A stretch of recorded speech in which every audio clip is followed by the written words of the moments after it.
Welcome back to the Impact Lounge. You are in the number one place to be for the Impact Wrestling fan. This is the Cool Factor Podcast. I'm your host, TW, and of course, the man with the plan over here, BQ. Say what's up to the people. Yo, what up, everyone? You pointed the right direction this time, so that was good. I did. I got it. I'm getting it. Oh, yeah, I messed up. I tried to do it. See? We go. All right. You gotta figure it out. It's like everything's backwards. We'll get used to it the more we do this, the more we work with StreamYard. Shout out to StreamYard, the finest of state-of-the-art streaming software for all your podcasting needs up in here. StreamYard, if you're watching this, go ahead and feel free to drop a sponsorship on your free plug there. Wow. Oh yeah, I know. Look at that. But we upgraded. You know what I mean? We upgraded here in the lounge. This is nice, man. This is nice. We got this cool software we got to stream, and we are vamping just a little bit here. See if people are going to jump in here in the chat. But if not, it's okay. You'll just catch this on the record on the pod. It will be live on YouTube as usual. But for anybody catching this on YouTube after the original stream. Oh, by the way, happy July 4th.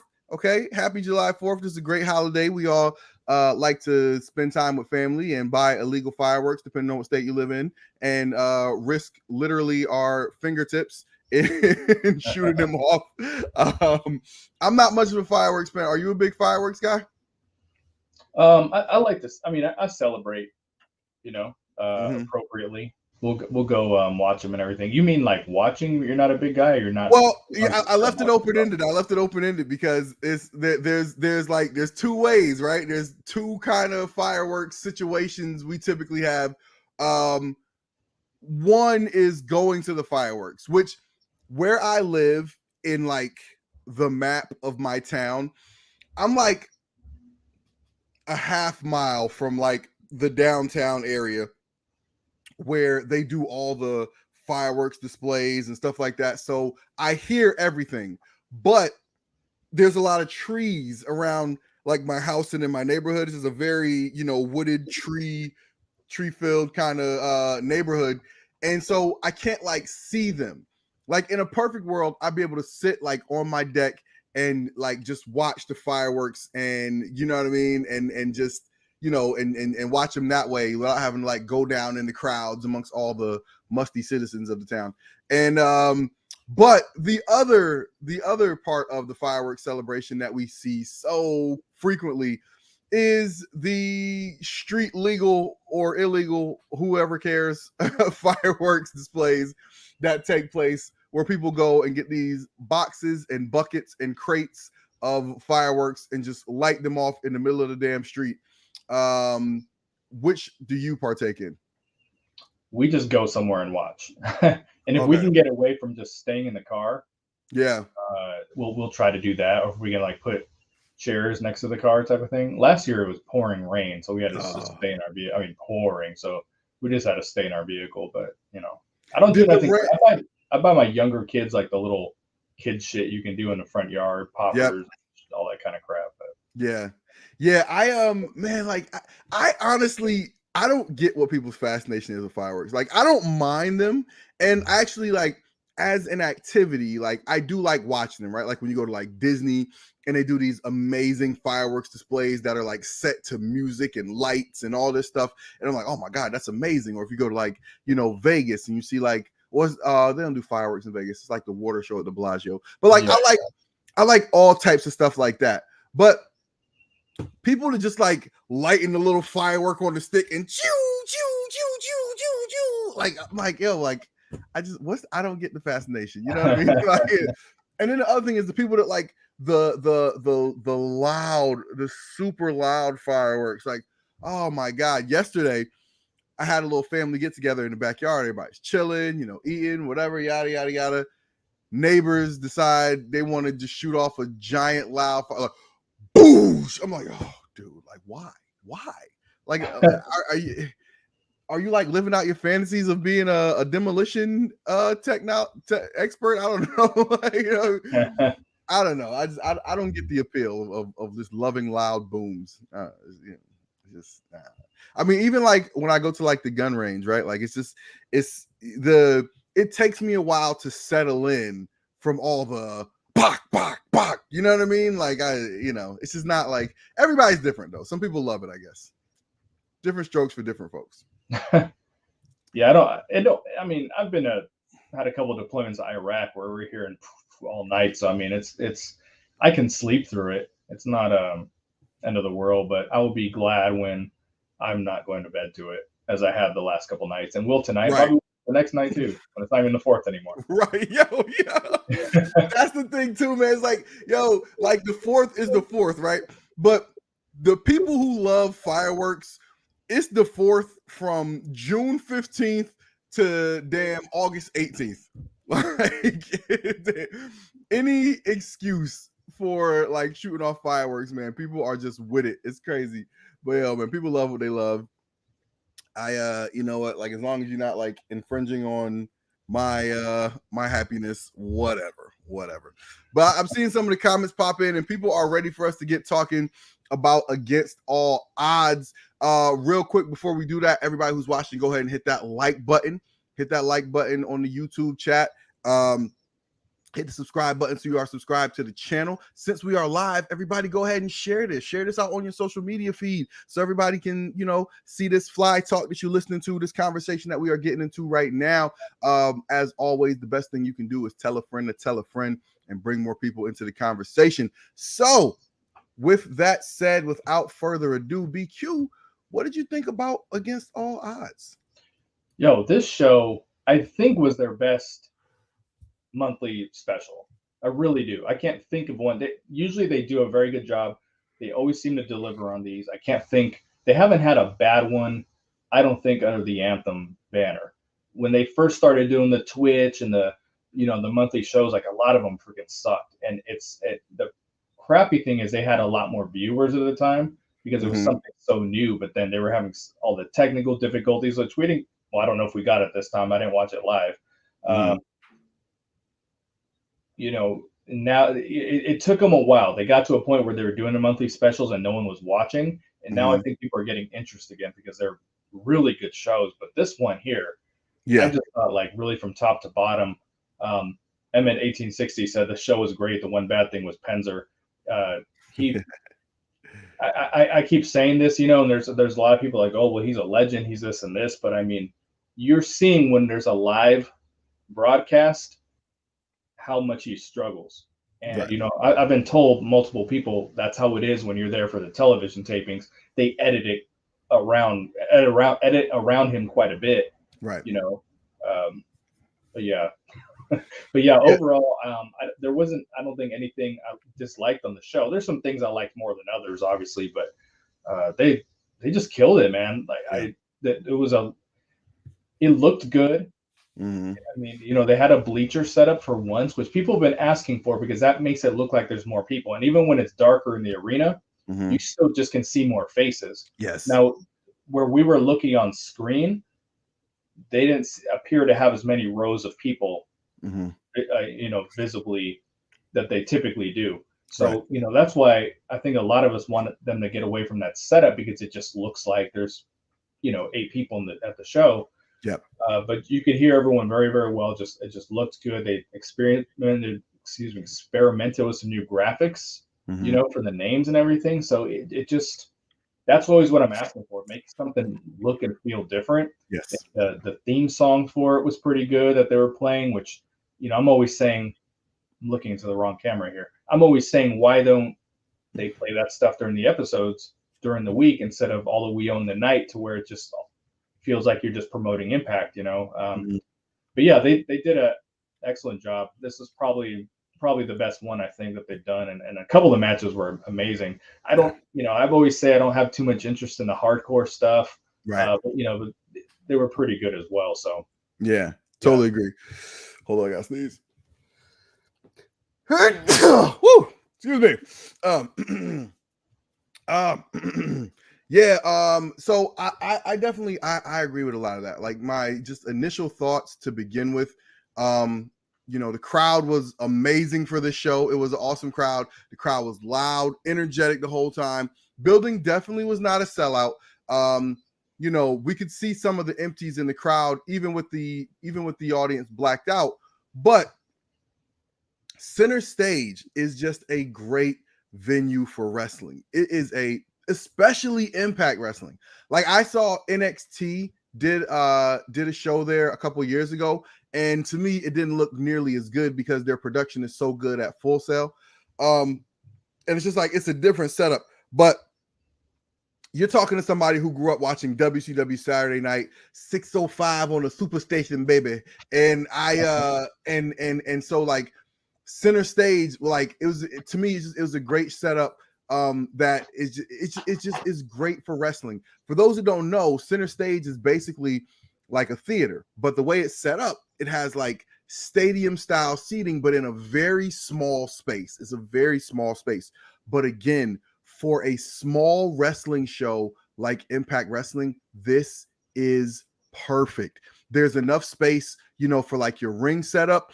And again, just like BQ said, with that stadium style seating, you're seeing fans like ascending up. So that looks just like a big arena. You know what I mean? Like it not like it doesn't look like a WrestleMania, like in a stadium, but you're watching the ring, and in the background, you're seeing like rows of fans ascending up, and it just feels right.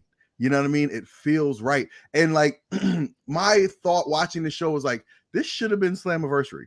You know what I mean? Like, yeah, they should have like, you add all the Slammiversary festivities to it, and then if you get this crowd, I understand why they did Nashville. It's a big anniversary. Like, I totally get that, but I don't know. I think Atlanta is just a great wrestling city.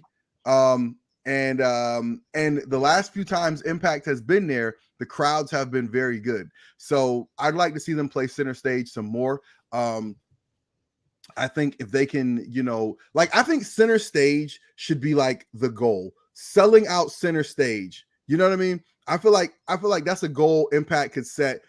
If Impact can sell out center stage, it is going to look and feel and sound so amazing. And I'm going to stop right there because I'm doing that thing that I'm telling people to stop doing, which is wish casting for Impact. But but based on the size of the venue and the construction of the venue, like to me, that is perfect for Impact, man.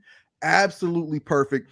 And if they can get to a point where they can sell out center stage with a hot show, Impact is going to feel like the way we want Impact to feel, you know what I mean? Like right now. So yeah, that's just, those are like my initial thoughts. And like you said, there were some of the matches that were absolutely amazing. And we're actually going to go down the card here and we're going to talk about a lot of this stuff. Do you have the card pulled up, or should I get that card pulled up? Yeah, I mean, I have it within my notes, All right, let me just pull up the typical usual. And you're talking about with the seating, if you just think of when they were doing it in Orlando, like it just looked better, and there was still 200 people there. You know what I mean? Some on a good night 300, right? But it looked good. It just looked like there was more people there, right? And here's the thing too: if you have a venue that seats 600-700 people, and you have 300 there, you can just push all 300 down to the bottom of the bowl, eliminate the pockets of empties, and just, you know what I mean? Like let all the empties be above a certain level. You know what I'm saying? And it'll just look packed up to a certain point. Like that's the smart way to do it. Like that's the way that Impact did it, when they first kind of started having these shows where there were just noticeable like big pockets of empties. They would move everybody to the hard camera side, you know what I mean? So it looked like there were people there. And to me, that's the smart way to do it, man. Like little things, man. It's funny because all the people who run Impact Wrestling are not new at promoting and organizing and staging a wrestling show, but it seemed like there's always like just little details that go unnoticed or unaddressed, right?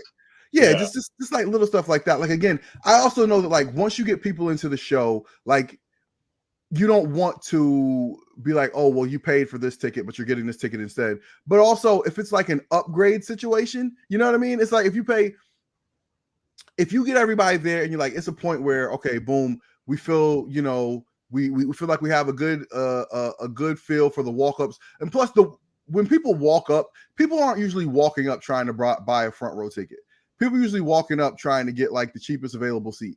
So like, again, just move everybody down so it looks as full as possible around the ring and the stuff that's going to hit the camera immediately, right? Like you got to, a little bit of inside baseball. When you're shooting a TV show, you frame out all your shots so you know what every shot is going to look like. You know what I'm saying? So like when you have your typical hard camera shot of the ring, you know like how many rows of seats are going to be in the shot.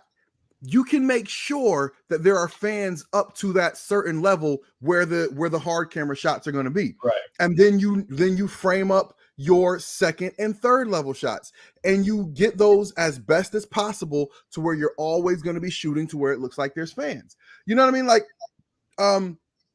again, think of all those Impact shows where like on the side of the camera, there was absolutely no fans, like there's, I'm not saying anything they don't already know, but it's just, it's a little trick, the magic of TV. That's how you do it. All right, let's get. Justin Johnson made a comment here, like this might have been better than this was better than Slammiversary. It was better than Slammiversary. This was 100% better than Slammiversary. Yeah. All right. Here we go. Let's see here. We'll skip the pre-show stuff. Rich Swann losing Digital Media Championship to Brian Myers. In general, what do you think about that? Rich Swann losing the Digital Media Championship to Brian Myers. So I wasn't jazzed about that at all. Mm.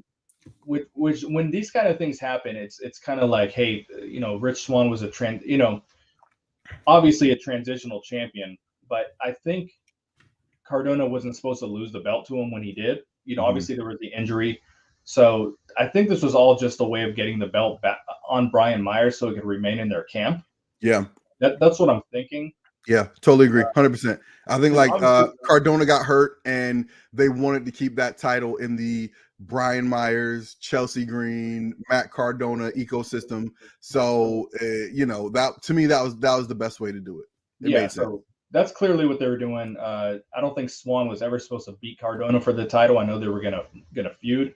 Yeah. It makes Swann look, I don't want to say makes him look bad because I don't think Rich Swann can look bad as far as he just always puts on such good matches. Right. I feel like he can be heated up quickly if you need to, but it's like we talk about this all the time.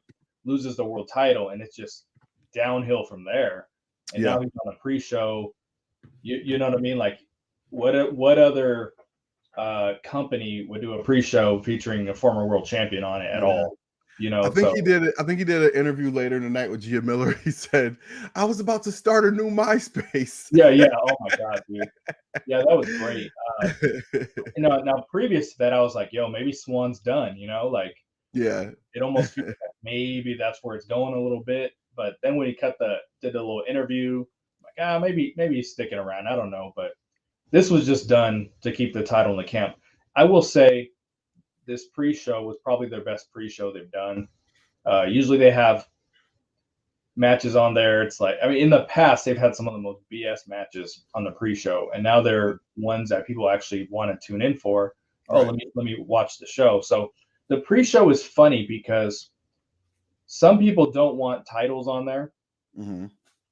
But and then at the same time, they don't want matches that mean absolutely nothing on there. Like it's right. The Knockouts tag team title shouldn't be on there. So I was like, so what, we're going to have, two whatevers wrestle that in a match that means nothing. Like, how does that promote the show? So it's a weird place, man. So I think it's a good place, that pre-show. I think it's a good spot for the Digital Media Championship because it is on YouTube. Right. In a pre-show. I think it's a good place for the Knockouts Championships. Like, you kind of want to have the underneath titles on there a little bit, so it means something. Right.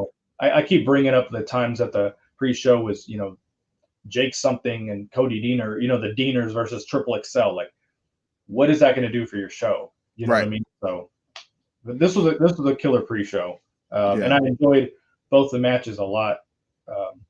I guess are we going to comment on Black Taurus and Laredo Kid at all? I know you said you like. Go ahead. What was your thoughts on Black Taurus and Laredo Kid? So when this match was happening, it kind of gave me that, okay, this is going to be a good show, because you had two guys come out who probably wrestled 100 times in Mexico. Mm-hmm. I know one's with Crash, the other's AAA, but you've given two guys come out there who the fans are not conditioned to care about at all. Right. Because Laredo Kid doesn't beat anybody. He's just out there for number one contender, X Division, 3-way titty fuck matches. And then Black Taurus and Decay in general don't win. So, we're not conditioned to care about either of these guys, but the fans were behind them both when they came out.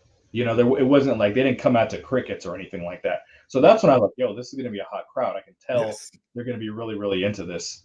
And they were. So I enjoyed the match a lot. My only comment on it is that move that Taurus made off the top rope, that got a 2 count at the end. Like, that should have been the finish. Like, that's when like Cornette says, put a hat on top of a hat. That's when you bust out a finisher for no fucking reason. Like, that was a badass move that no one had seen before. So just end the match. I didn't think it was necessary to have the 2 count and then go to the finish. But other than that, I enjoyed both the matches on the pre-show quite a bit. Yeah, no, definitely. And again, like you said, like, the crowd was phenomenal. Really, made these matches feel fun and exciting, and definitely added to the show. All right, so getting to the main card, we started off with the Bullet Club versus the Motor City Machine Guns, and Motor City Machine Guns renew their hostilities with the Bullet Club in tonight's opening contest. Shelly hits a foot stomp off the second rope in the early going. Bay is skinning the cat. When Shelly cuts him off with a drop kick, Bay launches himself off the top rope with a senton to the outside, taking out both the guns. Austin uses his signature playing card to slice between the fingers of Alex Shelley. Sabin hits a rolling fisherman suplex on Bay. The guns hit Bay with the drop kick flatliner for 2. Sabin almost puts Bay away with the cradle shock, but Austin pushes Shelley into the pile in order to break the count. The guns turn Bay inside out with a double team offense. Come on, you should know the name of their move. I don't know, but you should. They turn Bay inside out with double team offense to score the victory. So the Motor City Machine Guns get the win over Chris Bay and Ace Austin. How the hell did Chris Bay become the guy eating all the pins, man? Like, dude, what the hell? Yeah. What are we doing?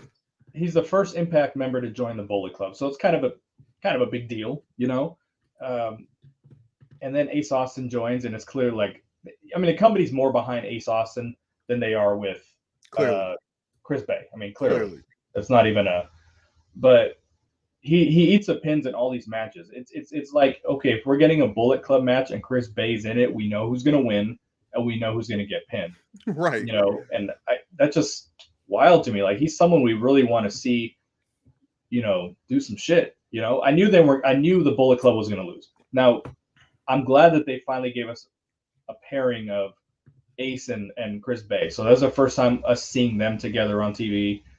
I wish they came out to the Bullet Club music, not Ace's, because I don't like Ace's music.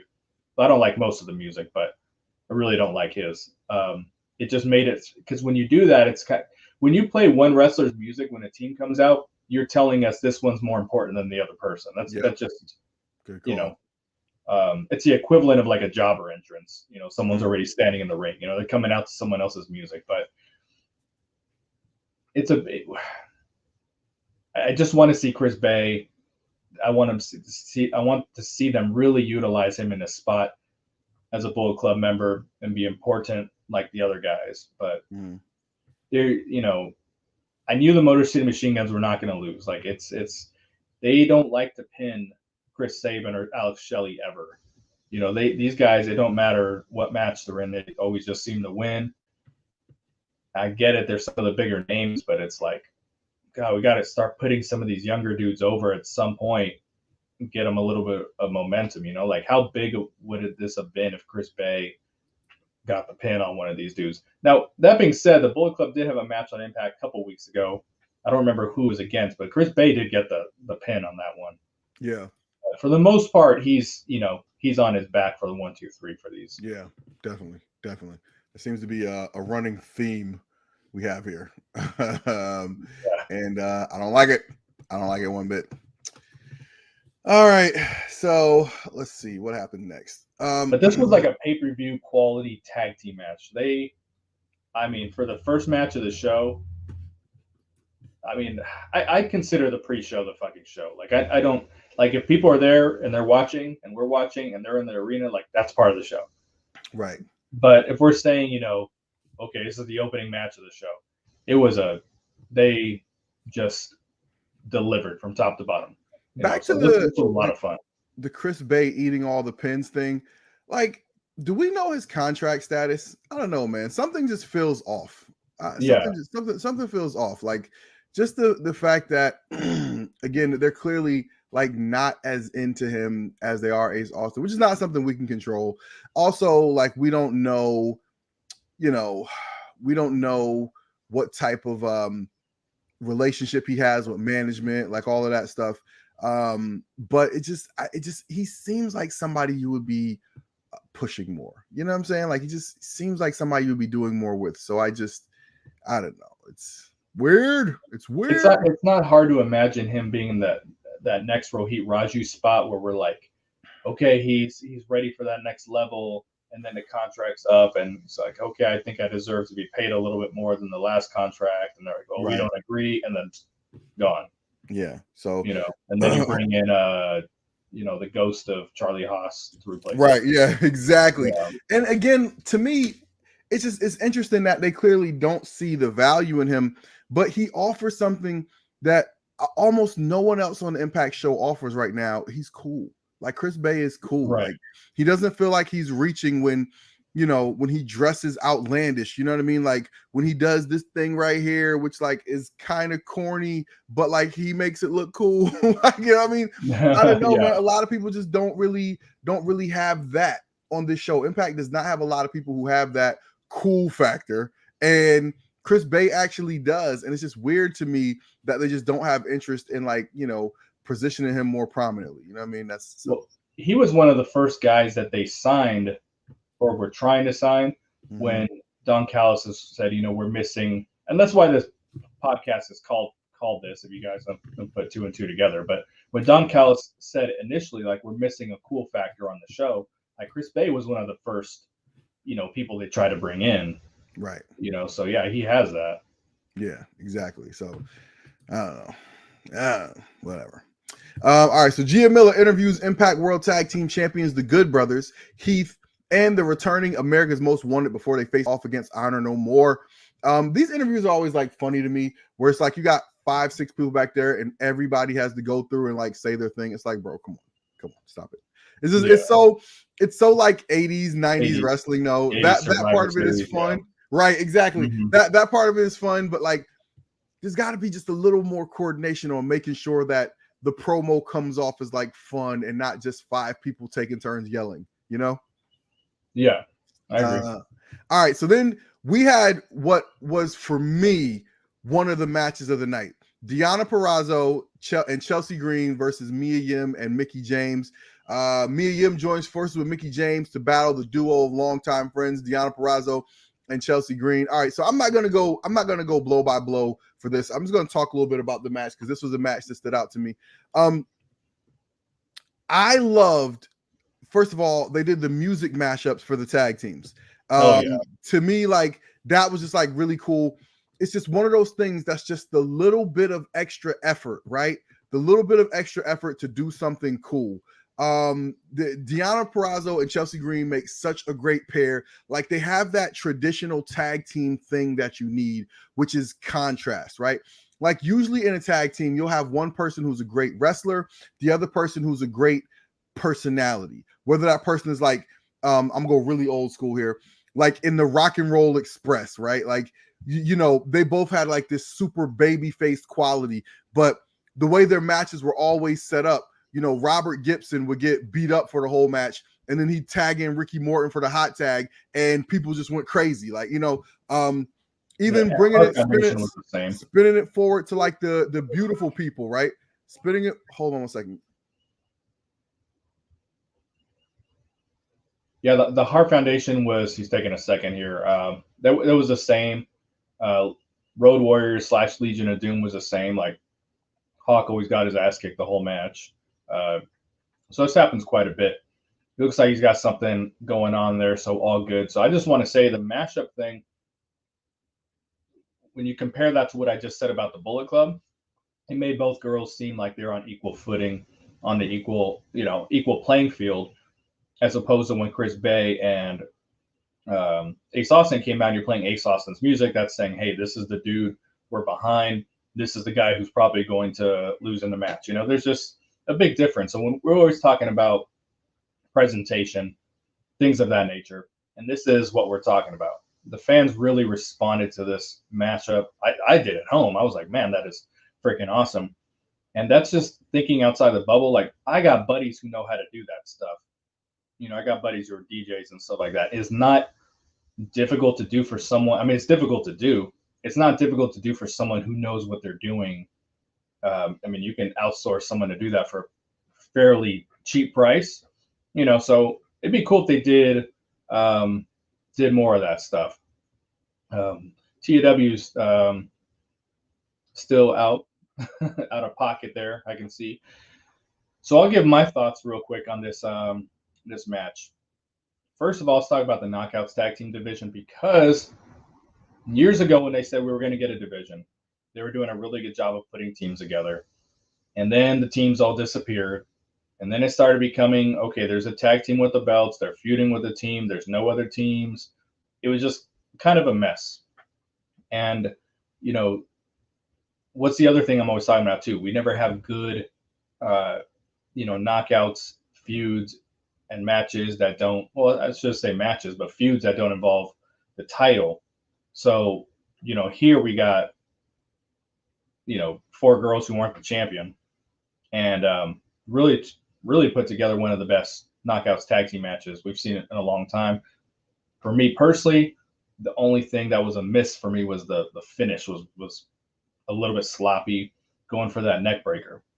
I'm not a wrestler, I've never wrestled, but in the Air Force, I was a combatives instructor for a little bit. So I know a little bit about, combat, if you will. And, you got to commit to grabbing someone, right. So Chelsea jumped up and when she went for a neck breaker, like you gotta commit to, like, you can't baby it, That's where, like Ali struggles a lot in the ring. It doesn't commit to a lot of her moves. Yeah. She's not even with the company. So it's just an example of what I'm saying. Like, you got to commit to really grabbing that person, or the moves very easily can mess it up. But yeah. So to me, like, again, even with that, with the finish being a little sloppy, like, I didn't mind it because I just like the overall. I like the overall. Oh yeah, Penza called her Diana Purrazzo.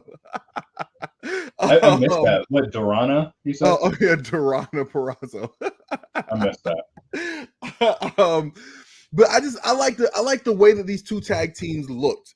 You know what I mean? Like, these two tag teams had a great look. And again, I will say this until I'm blue in the face. I love, like, the run that Mickie James has been on since she's come back to Impact. She's been doing nothing but having great programs, great matches, great promos, and putting other people over. Like, let's just run through it. Like, she came back, and at a time when Deonna Purrazzo had kind of hit, like that the champ thing kind of hit its ceiling, didn't know where else it was going to possibly go. Mickie James came in and gave a shot of freaking adrenaline into that run, and it finished off great. And that, to me, even elevated, Deonna Purrazzo a little bit. Then she came through and worked with Tasha Steelz, had a great match, putting over Tasha Steelz, making Tasha Steelz the champion. Then she elevated Chelsea Green, getting her heel run kicked off. Then she came back, had this match. I'm pretty sure Mickie ate the pin, right? Mickie ate the pin, so Mia Yim didn't have to eat the pin. So Mia Yim, again, helping Mia Yim get elevated. I'm like, bro, like we, damn it, will not let this year go by without giving Mickie James her flowers. She's as good as she's ever been in the ring. She's still fine as hell, okay? Like, not that I got nothing to do with her in-ring work, but I mean, let's just state the obvious, damn it. Yeah, she looks good. But as far as like what she has added to Impact Wrestling, like, you almost can't quantify, bro. You know what I mean? Like, again, what did I just name? Like 3 or 4 different talents that she has elevated in the past year. Like, yo, bro, give Mickie James her flowers. Mickie James is nudging. She is nudging Gail Kim for the all-time best knockout. She is getting right there. She is getting right there. And like, it's not Gail Kim's fault, because it's not like, you know, she can just, you know, come back and, you know, just keep doing, you know, one match here or there, whatever. Like, Mickie James is still a somewhat active wrestler. And I just say somewhat because I heard her have a podcast talking about how she has plans for other things that she's doing and stuff like that. But like, yo, like, bro, like, when the next time we make a list of all-time knockouts, there's a conversation about who's number 1 all time. Like, there's a conversation, because what Mickie James is doing right now, she is validating. And like, again, there's so many wrestling fans who only watch WWE, okay? And that's the value of a Mickie James in the worlds of AEW and WWE, of Impact and all these other programs, is you have a person who wrestled on the biggest platform that people will know. And so you look at what she's doing, and she's not just coming in doing a job. She's not just coming in doing a match. She is working with people. You know what I mean? Like, she's doing promos that get you excited about a match, giving you a good ass match.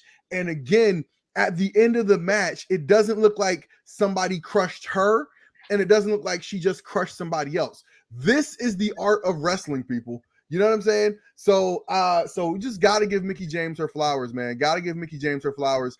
That whole tag team scene felt phenomenal. Matter of fact, you know, I'm just gonna skip around just a little bit here since we're talking about knockouts. To me, this helped elevate like the whole knockout scene. Okay, because after, we're gonna come back to the Trey Miguel Mike Bailey match, but we're just gonna skip ahead just a little bit since we're talking about knockouts, and I don't want to swing back. You know what I mean, with my long-windedness. But since we're talking about knockouts. They had the knockouts tag team match. It was Rosemary and Taya against Giselle Shaw and Madison Rayne. Okay, I'm sorry, Giselle Shaw and Tennille Dashwood. Right. The Madison Rayne and I'm sorry, oh my god. Tennille Dashwood and Rosemary.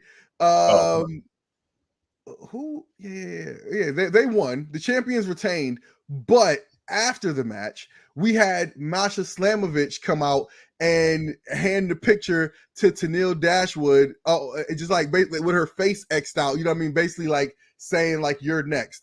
So look at what we have here. Okay, between those 2 matches, we're talking about 6 to 7 knockouts, all with good stuff to do.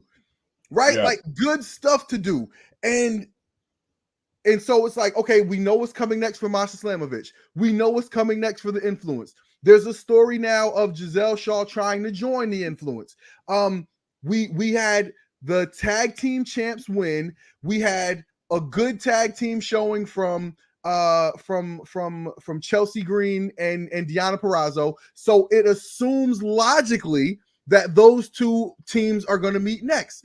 Who else is doing this much good stuff with their women's roster? Right. I'll open up to the chat. You go ahead and tell me what other wrestling promotion is doing this much good continuity storyline with their women's roster. Right now, if we're going to talk about women's wrestling, you have to.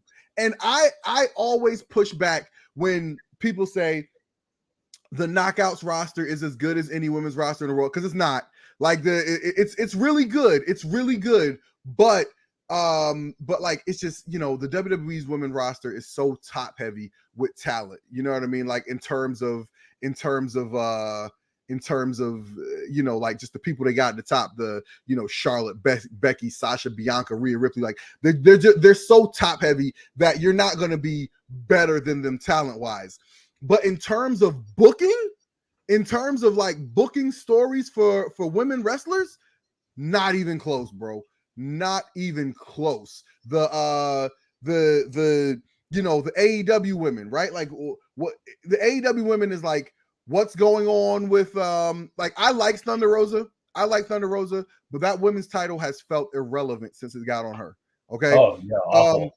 Jade Cargill is the best thing on AEW TV. She's fun, she's interesting, but other than that, like they don't do a whole lot with their women, and I don't want to insult their women because like Nyla Rose, Rio, Serena Deeb, she's one of my favorite wrestlers period right now. But in terms of like booking something for women, there is no wrestling promotion right now that is booking women better than Impact Wrestling. And if there is, tell me, drop it in the chat right now. Let me take a little breath right here. And you wanna respond to some of these chats we got coming in? Yeah, let's see. I responded. I typed it out, but the question was, I'm trying to find it here. Oh, David Valentine, if we think Tessa Blanchard is going to return to Impact at some point. So I don't think that's going to be the case. I don't think that will ever happen because right now they have such a good thing going with their knockouts division. I don't think they would bring her back and say, okay, we're going to put you back with the guys. I don't see that happening. But clearly she's a toxic personality. She's Kevin Durant. She's Kyrie Irving. And I bring Kevin Durant into this. I think. Yeah. When you blow the place up, light it on fire everywhere you go, like it. Yeah. No, you're 100%. She's James Harden because she's good. Harden. She's damn good, but nobody can work with her. And like again, this isn't me being insulting. We were all here, right? We were all here during the pandemic when she was in Mexico and she couldn't come back, but it just so happened to coincide with her contract coming up. And she decided, like, bro, like, oh God, okay, since we're going to do a test thing, we're going to do a test thing. Let's just do it. We're live. Let's just freaking do it. So, okay, look, like there's a chance. Remember, you're an NFL fan. Remember a few years ago, when Marvin Lewis coached the Cincinnati Bengals and he decided he wanted to build his team with all these talented reclamation projects, the Pac-Man Joneses of the world and the Vontaze Burficts. And you know what I mean? Like he decided he wanted to get all these guys and be like, hey, I'm your father figure. I'm going to give you another chance. Let's, you can get it right. Okay. And what happened is those dudes repeatedly cost them the opportunity to win a playoff game. Okay. And like, it's the same thing. You can bring in like one of those people, but those dudes can't be the core of your team. Okay. And so how does this relate to Tessa Blanchard? Okay. Like, again, like I don't need to go on. This doesn't need to be the trial of Tessa Blanchard here. You just go into Twitter and type in Tessa Blanchard's name and start reading. Okay. Just start reading. Like her reputation preceded her long before she got to Impact. And that's the thing too, is she's so good. She's so good. I really enjoyed her run. Yeah. She's so talented, bro. Like she stands out. I was watching an episode of WoW, I think from last year, and it's just like, bro, she stands out, man. Yeah, she's big time on that show. They're gonna struggle to replace her. I've mentioned how I went to I believe it was Bound for Glory 2017 or 2018, the one they did in Queens. And like, bro, like again, I can't say this enough, man. Like when Tessa Blanchard walked into that room, like stepped on that stage, like it's like, dog, there's nobody else like this in here. Like she has it. They talk about the it factor. The it factor is like an unspeakable charisma where you just know this is a person that people are going to want to watch, that you're interested in what they do, and she has it. Okay. But again, like her track record in working with people, the bullying, like the fighting, like all of this stuff, man. Like, again, like I don't need to I don't need to prosecute Tessa Blanchard right here. Just type her name in a Google search and start reading. Type her name in a Twitter search and start reading. Okay, like it's not me. It's not me. I'm not here to trash talk Tessa Blanchard. Okay, but it is what it is. But I did think, and I felt the same way about Kenny Omega.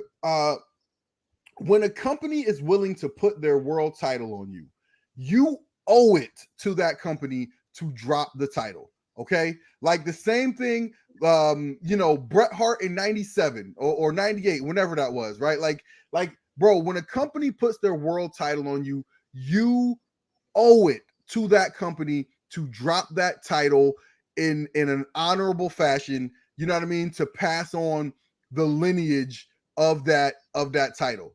Like it makes sense. So the fact that, they came to the end of her contract and she decided, I want this to be a bargaining point. Oh, I'm in Mexico. If you want me to, if you want this title back, or you want this title back on TV, now's the time when you better, pay me what I want, or you ain't going to see your title. Like, how trash is that? Like, how trash is that, dude? Like it just as a person, as a negotiation tactic, like that's just trash on like every possible level. So I said all of that to say, like, the way that her term ended with Impact after they gave her, that was a rehab project for her. You know what I mean? Because she did the Mae Young Classic, people. She did the Mae Young Classic. She was out there with everybody. She should have been signed. If they wanted to sign, she could have been signed WWE a long time ago. They were oozing at the mouth to do Tessa Blanchard versus Charlotte Flair. You know what I mean? Like, they would have done that. But there's a reason they did not want to work with her. Okay? And then you think about some of the people that WWE has worked with, and they didn't want to work with her. Let the church say amen. Like, she not like, bro, she is not again, I'm not here to bash her, but I'm just speaking facts. I'm just talking about the stuff that we already know is out there. So the fact that they went through all that, and then Impact not only gave her a chance, by the way, okay, not only gave her a chance, but took the big swing of putting their world title on a woman, right? They put a lot of time and a lot of effort to this, and it was going to be huge. But we all know what happened, okay? We all know what happened. And by the time we got there, right, there was nothing they could do, right? There was nothing they could do. They couldn't. By the time we got to, what was that, Hard to Kill 2020? By the time we got there, if you Google Tessa Blanchard's name, first women's world champion wasn't going to be what came up. It was going to be all the other stuff. That's her fault. That's nobody's fault but her. And by the way, the smart thing to do, in my opinion, would have been for them to call an audible right there and be like, yo, we're going to keep this title on Sammy. We're going to put you on, a media tour, try to rehab your image, and then we'll come back to this, maybe at Bound for Glory or something. To me, that would have been the smart thing to do, but they stuck by her. They didn't even ask her to make a public apology. They didn't, they just rode with her on that. Okay. And they rolled out they went with this will all blow over. Well, it didn't. Not only did it not all blow over, but you couldn't promote her. And so, and people were ready, bro. People were ready. Like, leading up to that pay-per-view, I was reading articles on her on The Ringer. I was reading articles on Sports Illustrated on her. Like, the world was ready to get behind the first women's world champion who, you missed her theme song. It's called "I Want It All" by P. McGee, and it's on. It's out there. It's available. Just Google it. It's right out there. It's a great song, but like, you don't need to have Tessa Blanchard on TV to hear that song. But but anyway, the point is, she did it to herself, and then she didn't even have the decency to come back and drop the title. So as an Impact fan, you should not want Tessa Blanchard. And by the way, based on what we saw at Against All Odds, this Knockouts division is in a great place right now.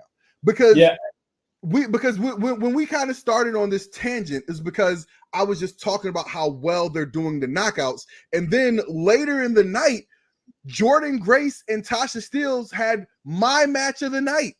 Like, I thought that Jordynne Grace and Tasha Steelz had the match of the night. And BQ, Haven't I been saying this for the longest time?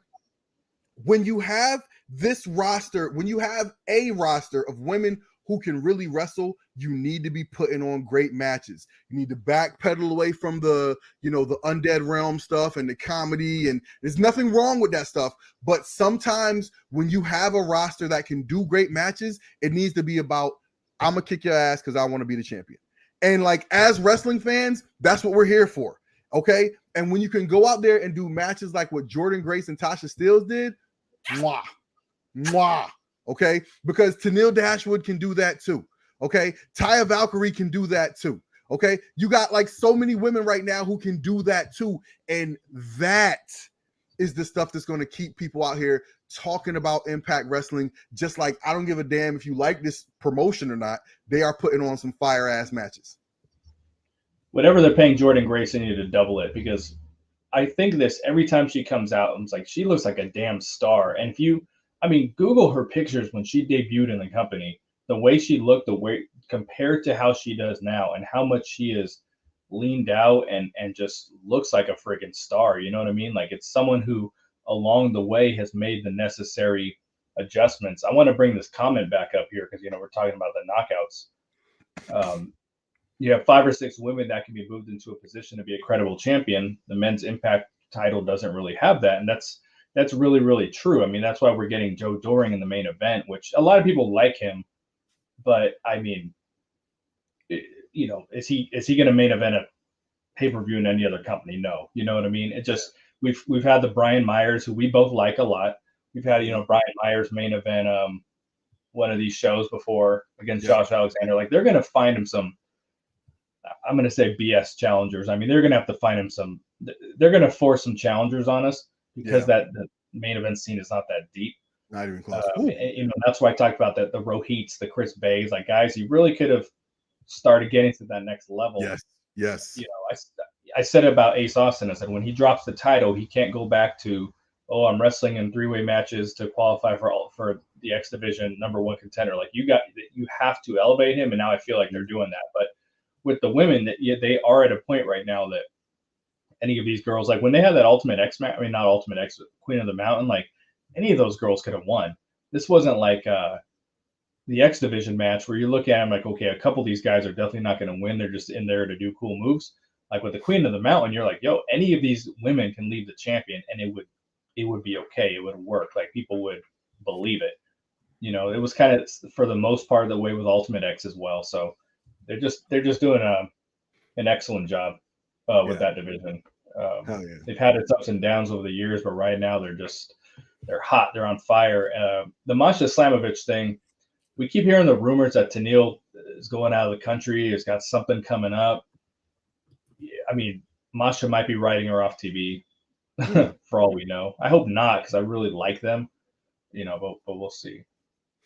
It wouldn't be a bad way to write her off TV, right? It's continuity, right? And you can always do that where it's a way where she has an excuse to come back, and then she's got beef when she gets back. You know what I'm saying? So, like, again, even if you're doing this as a way to get her off TV, that's still, again, like, storyline continuity. That's good for the show. You know what I'm saying? So if that's what they're doing, I think that's not even really bad. All right, so so thank you guys for dropping in your comments. Keep the comments coming in the chat. Once we finish going through the matches, we'll go through some of these comments here. All right. Someone did ask about Chris Bay. I'm just going to point it out. We talked about it at the top of the show, so I can't go backwards on that. Yeah. Maybe we'll get to the chat at the end. We'll see. We'll see. All right. So did that. So now let's talk about Mike Bailey and Trey Miguel X Division Championship match. This was fun. This was bananas, dog. This was bananas. Like, I'm gonna skip the play-by-play here because it doesn't really do it justice. It was an exciting match. Like, Mike Bailey, what's the move he calls the ultimate weapon, where he does the backflip with the double knees? Oh my something God. Along those lines, bro. He did that so many times. I just feel bad for his knees. Like, I'm just like, dog, he is, oh my God. The match ended with Bailey hit the ultimate weapon on the hardest part of the ring. Then Bailey tripped him up on the top, then hit the Flamingo Driver to win the match and retain the X Division title.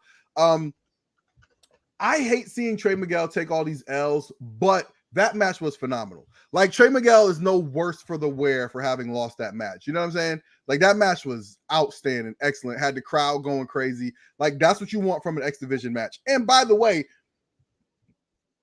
that's the type of match that proves that every X Division match doesn't have to be, 10 people lighting themselves on fire and falling off the top of the building, to have a fun match. Like, that was excellent. That was absolutely excellent. What do you think about Mike Bailey versus Trey Miguel for the X Division Championship? They really did put on was probably the best match we've seen in a long time. And there's always good matches. So let me not say in a long time. There's always a lot of good matches on these shows, but I think we knew when that was on paper that was going to be really, really good. And Trey's the other guy that I put in that in the same conversation as ASOS and everything. Like, at this point, I think he has to start moving upwards. I don't think he can. I don't think it's doing any favors to keep him in that X Division title picture. Maybe they want him to win more have one more run, because his first one was not good. I don't think it was his fault. I think he was injured, but the match, people are saying on social media right now, match of the year, it's going to be up there with some of the top matches in any company. They just, Mike Bailey used a different move at the end. I forgot what it was called. Flamingo Driver. I was going to say Elephant Driver for a second. I don't know why. Complete opposite animal, but Flamingo Driver, which is really cool. And I've been asking for a while, like, where's the cool finishers in Impact? Where's the, even Steve Macklin now is using a DDT, which he's like the fifth or sixth dude to use a damn DDT on the roster. So Mike Bailey's the one who's been really giving us really fresh offense. And Trey's the same way. They when both of these guys wrestle, even if they're not wrestling each other, they are showing us things we've never seen before. So that's what's a lot of fun, and I think that's what was fun about the X Division once upon a time, not just the AEW like flip for just the sake of flipping, but to just do stuff we haven't seen before and for it to look real and make sense. But right, not a bad moment in this match. I mean, it was just wild, and you're right. It just shows that we can have good X Division title matches that don't have to be 50 people playing grab ass in a match. Like, it's I want to see more of this. I wanted to see more of this for a really long time. I didn't think Mike Bailey should be the champion so soon. But you know how they are. Like, they get someone like, yo, this person's really good, get the belt on him. But yeah. I would have liked to see a little bit of chasing of Ace Austin, and but he's going to be a fun champion. He has an open challenge on this episode of Impact upcoming. A couple of people have messaged me about it because it's one of my favorite wrestlers. So I'm looking forward to seeing that. Yeah, definitely. All right, so up next, we're getting to the Good Brothers, America's Most Wanted, and Heath versus Honor No More. The team of Eddie Edwards, Matt Taven, Mike Bennett, Kenny King, and PCO with Maria Kanellis and Vincent. All right. America's Most Wanted reunites as they join forces with Heath and the Good Brothers to battle Honor No More in a 5-on-5 showdown. Bennett hits Heath with a forearm shot, followed by a missile drop kick from Taven. Honor No More began to wear down Heath as they cut off the ring to prevent him from making the tag. Heath hits an explosive power slam to create separation and make the tag to Storm. Storm hits both Edwards and King with a neck breaker DDT combo. Storm tags in Harris as they team up and use the members of Honor No More as battering rams. While the referee is distracted, PCO attacks Storm on the floor to completely turn the table. PCO is heading to the top when Taven tags himself in. Taven crashes and burns on a frog splash attempt. Storm capitalizes and hits a vertical suplex on Edwards. Harris gets tagged into the match and goes on the attack. Harris hits a delayed vertical suplex on King. Both teams exchange spine buster after spine buster in the middle of the ring. Taven connects with a springboard kick on Storm to break up the death sentence. Anderson hits the gun stun on Edwards. Taven calls for the PCO assault, but instead he dives off the rope to the floor. America's Most Wanted hit the death sentence on King to win. So let me say this. PCO, right? Like the They described this nicely, but it looked like he fell off the damn top rope. Now there was 100%. There was a crowd of people waiting for him out there, so he was supposed to dive off, but it clearly looked like he fell off that top rope, and I was like, dog, like, what are we doing here? The other thing that really stood out from this match was I did not, and I've been saying this out loud, I did not want to see Chris Harris in the ring. That is not because I'm hating on Chris Harris. That is because Chris Harris does not look like he can make it through a match. You know what I mean? Like, and I was very happy with how they put this together. He got to do some spots and he didn't die. And I thought that was dope, man. I thought that was dope. I thought it was fun. And the fact that they got the winning fall, this was a win for me. They made it work. This was one of the matches on the card when you're just looking at it, I had no interest in. Because, I mean, I have no interest in anything the Good Brothers does at this point. I don't care if they're wrestling.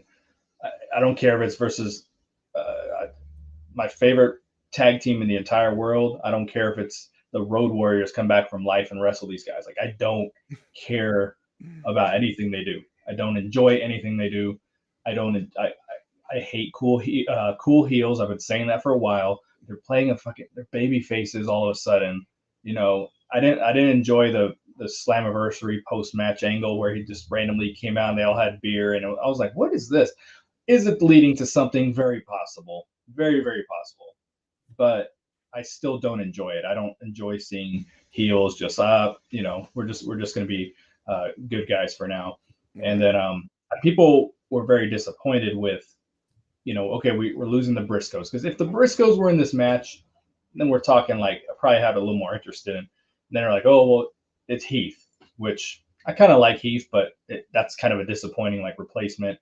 And then Chris Harris. So people were excited for it because they're, we want to see America's Most Wanted. But I feel like you do. I didn't feel he was like in shape to go out there. So I don't mind seeing some older guys come and having matches as much as I talk about stop bringing older people. You know, it's not that I don't totally mind it, but when they show up and they just don't look like they can go, like I don't really want to see them. But they used him well. They made it work. You know, he had a shirt on. It wasn't like they were gonna, you know, expose him. Yeah. James Storm, when he's cutting the promo beforehand and his wrestling, like he's so far above the majority of the roster. Yeah. I mean, he has that presence that we said, like Jay White, when he showed up for a little bit, like he had a presence no one else did. Yeah. You know, that's definitely the case with James Storm. You know, they're teasing PCO getting kicked out. Yeah. Say teasing, like it's pretty clear that's where they're going with it. Yeah. So maybe this whole time where we're like, is PCO a bad guy or a good guy? You know, it was really bothering me. I hate when people flip-flop like that, but maybe there's just a story involved with it. They were trying to get the crowd behind him. That's very possible. I think they just took it a little too far to where he was like an obvious babyface, because the crowd was cheering for him when they first debuted, you know, and they were beating up D'Lo. I think people were cheering for PCO. So I think the company saw where it was going. I just don't think they had to push it that far into, okay, now we're going to have you wrestle babyface matches so they continue to cheer you. Like if they would have if it happened organically, cool. That's clearly where they're going with it. PCO definitely freaking fell. It worked though, because it worked with the story of the match. Like it absolutely worked. But I'm curious to see where Honor No More goes after this, because I mean, they can't. I keep saying the next time Honor No More loses, they're done. Like now we don't care anymore. You can't say, oh, we're here to, you know, kick ass and take names and do this to the history of TNA and shit. Like, no, you're not, because you don't beat anybody. Right. So at this point, you know, they could be breaking him off or something. Something's going to happen. The problem is Eddie Edwards needs this group, because I think him solo as a heel is not going to be very good. Mm-hmm. They might be going for Eddie and PCO for, you know, because I think they're trying to stretch Eddie out to Bound for Glory. Mm-hmm. That's my assumption to main event with Josh. So I think he's going to have that like feud right now with PCO. You know, I think that's kind of what they're doing. But I'm just really curious to see how they handle Honor No More at this point, because there's certain wrestlers on the roster, like Deonna Purrazzo is a great example. She can lose a title, and then they find something really interesting for her to do after that. You know, there's never like, oh, what's next? What the hell are they going to do with her? Like they find something really, really good and entertaining. I'm wondering right now for Tasha Steelz, what the hell do they do with her at this point? You know, that's so she's in the same ballpark as Honor No More. Like, what the hell do you possibly do at this point that we could care? So, when it comes to Tasha Steelz, because we already kind of touched on that match, so we can kind of talk about that a little bit. When it comes to Tasha Steelz, I don't know, man. I think coming off of this match, I don't know. Like, I think because there was such a strong showing with this match, I think that puts her in a fine spot. Like she lost the match, but in a strong fashion.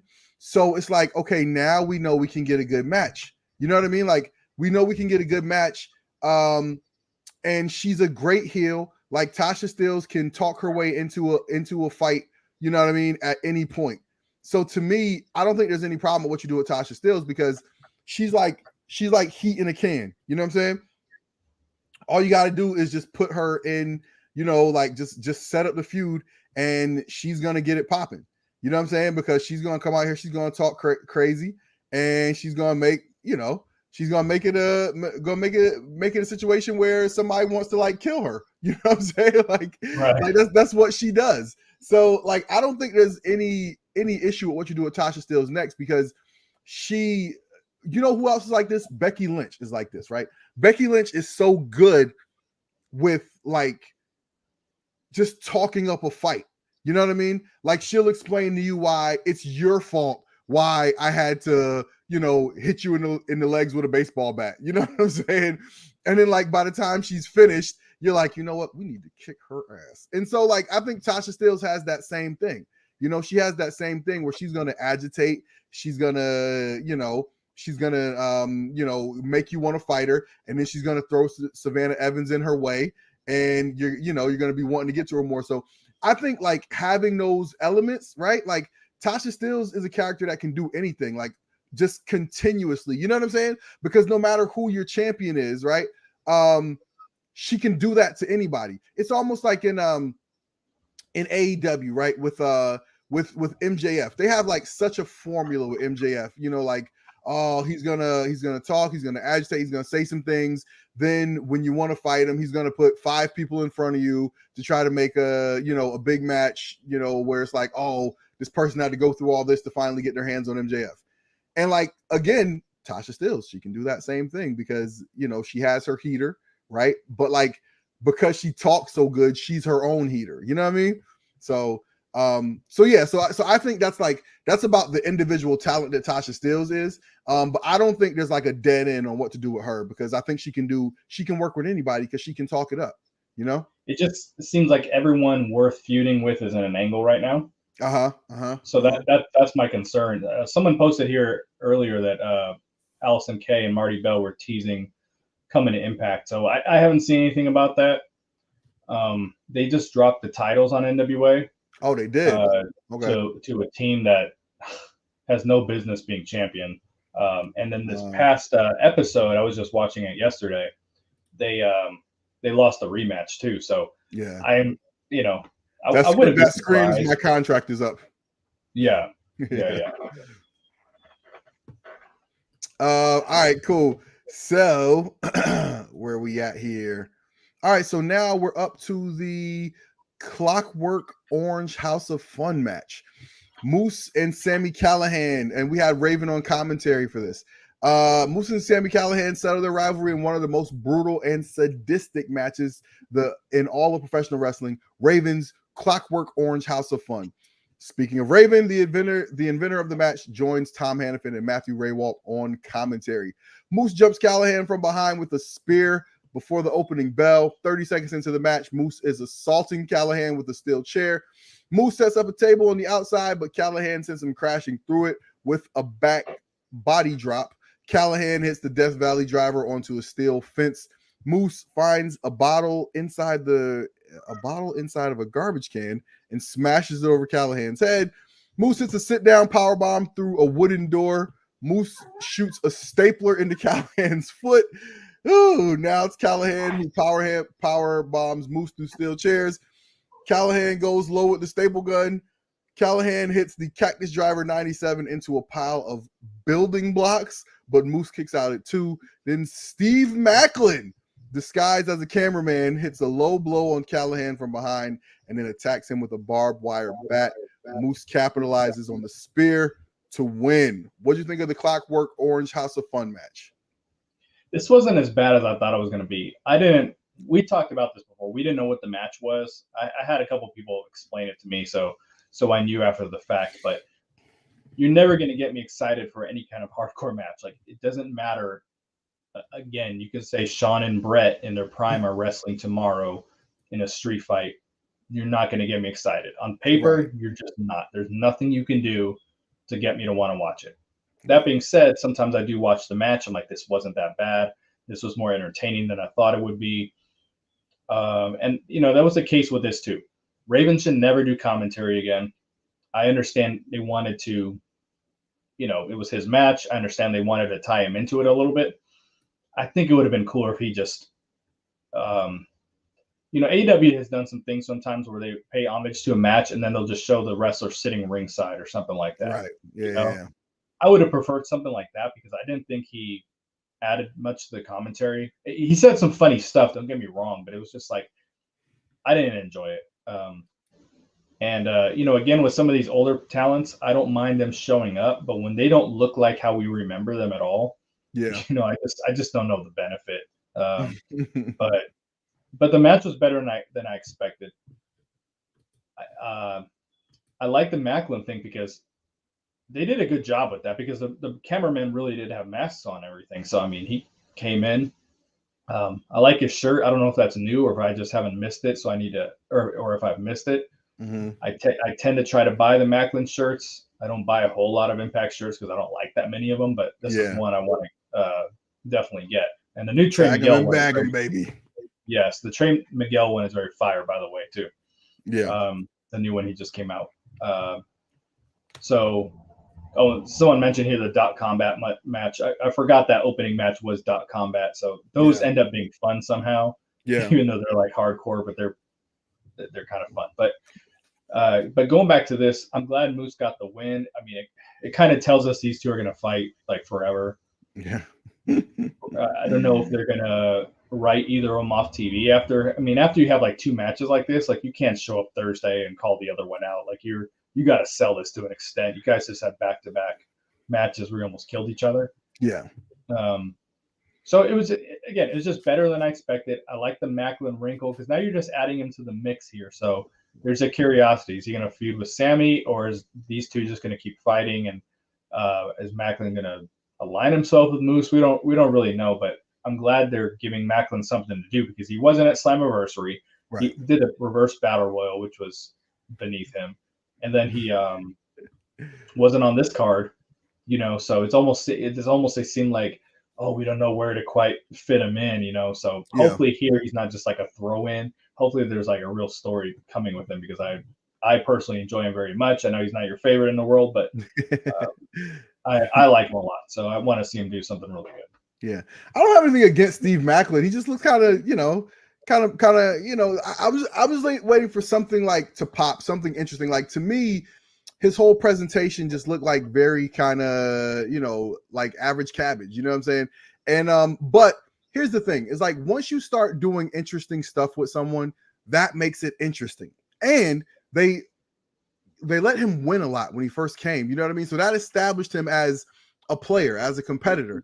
I don't need to see Moose and Sammy again. This can just be one of those things where it's just an ongoing feud where you just know, I hate you forever, and any chance I get to screw you over, I'm going to do that because F you.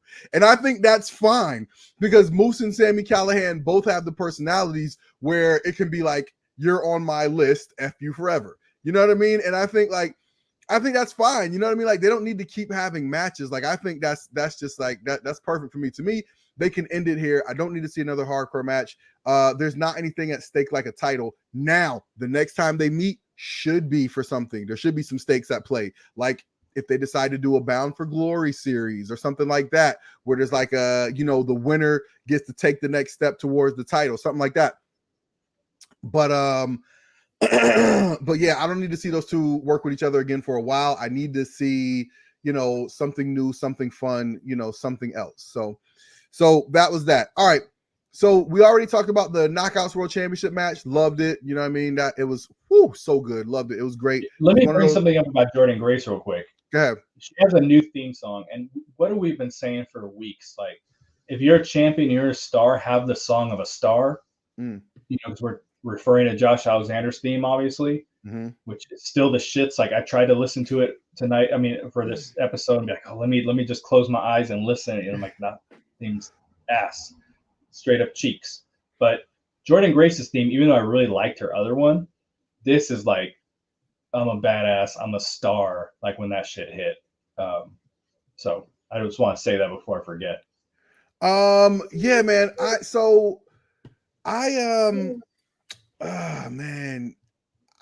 When I heard the music and I saw the video of her like lifting, I was like, okay, this is good. I thought that was going to be like the intro to another new theme song. You know what I mean? Like I thought, like, because the music just feels like a prelude, like it's leading up to something. And like I thought, like how Moose has the right.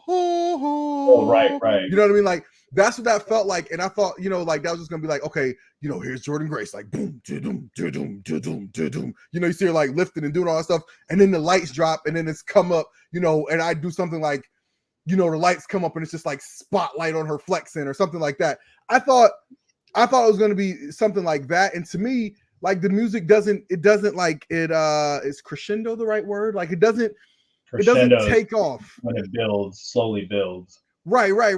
So it doesn't like, but it never gets to that. You know what I mean? It's like, I mean, it's fine. I don't hate it, but when I heard it, I thought it was kind of leading somewhere. So I was just like, oh man. I know what you mean, because when it was happening, I was like, I knew it wasn't going to happen, but I was like, what it's missing right when she stepped out was like, how Goldberg used to have like I think it's Goldberg. I'm thinking of his entrance where it was like raining sparks and. Yep. Okay, I was like, it's missing something like that, like right. Obviously, they're not going to do fireworks or nothing like that, but there was a point that I was like, I felt like it was building to something, but it didn't. So yeah, I get what you're saying. Exactly. But even like with Goldberg's, right? It's like Goldberg was like, it was like I don't know. To me, Goldberg felt more like just like a steady, like there's like boom, boom, boom, boom, boom. Then it's bum, bum, bum, you know what I mean? And but it was more like steady. So I don't know. Maybe I'll listen to the Jordynne Grace theme and see if I feel differently about it. But I was, like I said, I was kind of waiting for it to take off when I heard it. But I love when you add something new. I like the video of her, like lifting, because to me, I've been saying this about Jordynne Grace for the longest time. She can wrestle, she looks great, but like, what's her character? And to me, like, just dive in. She's a dope bodybuilder. You know what I mean? Like, she's got muscles. Like she's into the fitness and she's a phenomenal athlete. Like, dive in head first on that, because a lot of watching Jordynne Grace, you don't really know, right? Like what exactly the character is. But I feel like just doing like that, right? Just playing the, you know what I mean? Just playing, the reel of her, like, lifting and all that other stuff, that says something about like who she is as a character. You know what I mean? Like it gives her some sort of like gimmick, if you will. You know what I mean? So yeah. So I do like it. I thought it's certainly better than like just what she had before. What she had before, I felt like didn't add like anything to her character. This gives you some sort of like baseline for what, what and who she is, Yeah. So agreed. So I like that. All right. So we talked about the knockouts match. Now we're going to get to the main event. Impact World Champion Josh Alexander versus Joe Doring with Diener for the Impact World Championship. So this is another one where like I'm going to kind of skip the play-by-play and go with kind of like my impressions from watching the match. So before this match, I remember tweeting out on my account, Talking About Pod, follow at Talking About Pod on Twitter. I remember just tweeting out, Josh Alexander was on this unprecedented run of great main event matches. And so I may have jinxed this main event a little bit. Maybe not. I mean, like, the thing is, Joe Doring, what do we know that Joe Doring can really do? It's not that he didn't do anything, but like, he's like a power wrestler. You know, he's not like one of those. He's not one of those big men that's going to surprise you with a Hurricane Rana. You know, at least not that I've seen. You know, but I thought that they did a good job of maximizing what Joe Doring does well. Like, he was killing Josh Alexander with those lariats. Excuse me. He was killing Josh Alexander with those big clotheslines. And honestly, Josh Alexander was selling him so good that later in that match, I really honestly started to wonder. I was like, yo, are they going to do a title change here? Like, are they telling a story where Joe Doring was just beating him down so much with these clotheslines that eventually it was just too much, and you know, and Josh Alexander is going to just, you know, succumb to the punishment of, you know, all the beating from Joe Doring. Like, and to me, again, I thought that was a great example of what I call the art of wrestling. The art of wrestling is selling me, right? Like, making me believe, creating some doubt. That is the art of pro wrestling. And again, in a vacuum, if you were to ask me Joe Doring versus Josh Alexander, who wins? Duh, Josh Alexander. He just got the title. He's having these phenomenal matches. Who the hell else would they put his title on? We don't even know Joe Doring like that. So, like, why the hell would you put the title on Joe Doring? But as I'm watching this match and I'm watching the beatdown that Josh Alexander is taking, it made some doubt creep into my mind. Like, yo, are they going to do something here where, you know, where Josh is just going to take this crazy beatdown and then, you know, they're going to do a title change? Like, so to me, I thought that's what was really good. And again, there's more than one way to do wrestling. You know what I'm saying? Like, it doesn't have to be flips and a bajillion kickouts and, you know, all that stuff. Not there weren't a bunch of kickouts in this match, but it made sense. Like, the story they were telling was this big monster of a man is just beating the hell out of Josh Alexander. And he's so strong that, you know, he's powering his way out of the ankle lock and like all of this stuff. And like, honestly, again, it was such a simple type of match, but the way they did it made me believe. It made me have doubt. And I was like, man, like, nobody's going to look at this match and be like, oh my God, so many exciting moments. But if you watch the match, like, again, Josh was selling the beatdown so much that it made me wonder, man. And to me, that gets my applause in wrestling 10 times out of 10. You know what I mean? Like, I say this all the time. Like, you know, one of my favorite wrestling moments, I remember leading up to, I think it was WrestleMania 33. They were doing John Cena and Nikki Bella versus The Miz and Maurice. And I was like, I want to see that shit. But by the time they finished talking and having these segments, I was like, yo, John Cena gonna beat his ass. You know what I'm saying? And I was like, but again, that is the art of wrestling, and I love it.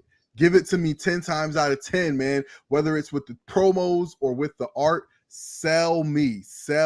And they did that with this match. So to me, this was this would probably be near the bottom of Josh Alexander's main events, but it was still really good. I thought it was still really good. What'd you think? I mean, it was good, but I've been saying, I said at the top of the show, like, I'm not into Joe Doring the way a lot of people seem to be. And I've said this before too, like, he comes out to the ring and just look, it just reminds me of like when my daughter was like 4, we used to go in my closet and just grab random clothes and then step out, you know? Like, I don't understand the fur coat and the cowboy hat and how that fits into the Violent by Design theme and everything. The one thing I'm excited about, because I find Violent by Design a little stale for my liking, but there's a next level coming here because Eric Young's been off TV. Like, there's something, they're going to take the next step, which is what I'm always looking for.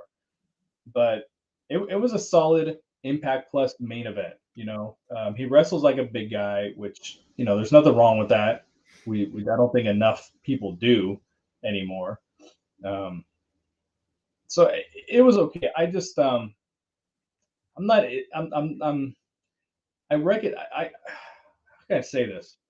I think I like Josh Alexander like as the X Division champion, where it's just like, he's gonna have some good ass matches, but for the world champion, I need a little more juice out of his character. I'm not really getting necessarily. But I'm waiting to see now that he's got rid of he's beat all of Violent by Design. Hopefully they're not still going after him, because I will die if I gotta go through that anymore. Like he's feuded with them for a while. He's wrestled them all. I want to see what his next step is, because he can't just go back to I'm just having good matches with randos, or I'm raw team TNA. Like, he has to take the next step in this next feud. Otherwise, I fear he's going to get extremely bland. Not saying he is, but he has to take that next step with his next feud. But as the match, I mean, it was cool. I didn't dislike it. I mean, there's nothing bad on this card. I'm just not into either of them as much as most people are. So, I wasn't super excited about it. But so to me, though, that's the thing, though, right? Like, what is the next step for Josh Alexander? Because at the end of this match, like, I'm kind of with you on that on that point. At the end of this match, I'm kind of sitting there saying, okay, what's next? Like, it's almost like I don't know if you've been keeping up with WWE lately, but a couple of weeks ago, they did a match on SmackDown.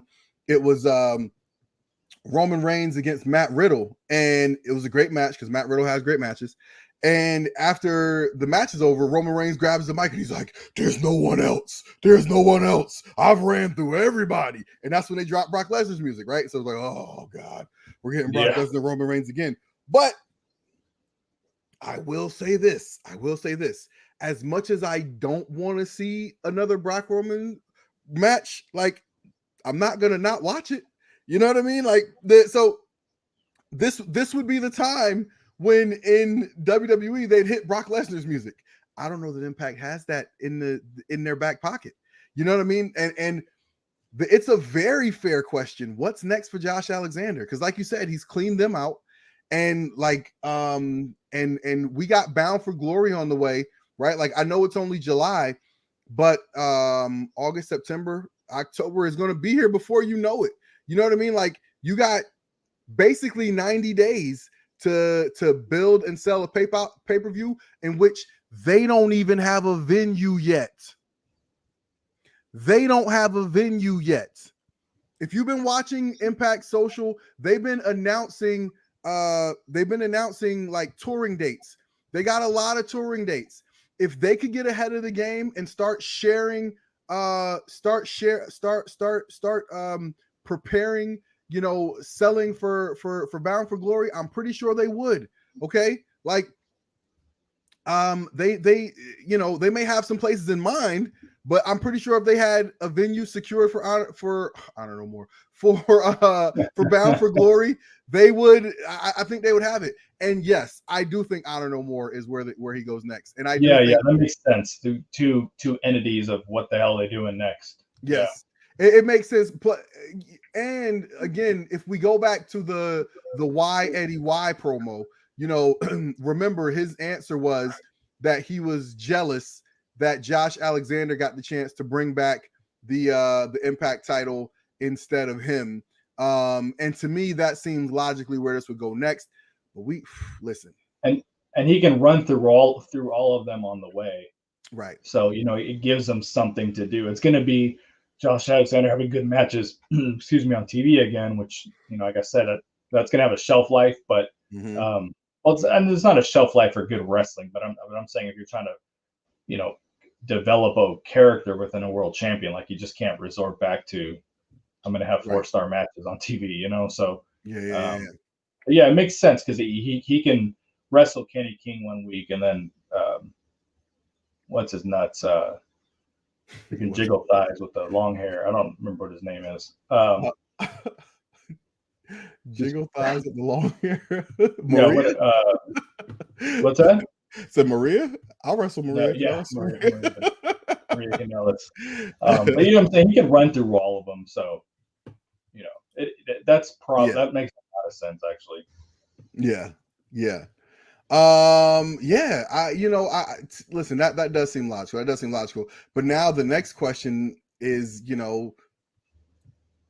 what level of excitement is that going to generate beyond the people who are already going to be there? The people like you and me and the people in the chat right now who are going to be there and are going to buy the tickets no matter what. What level of excitement is that about to generate?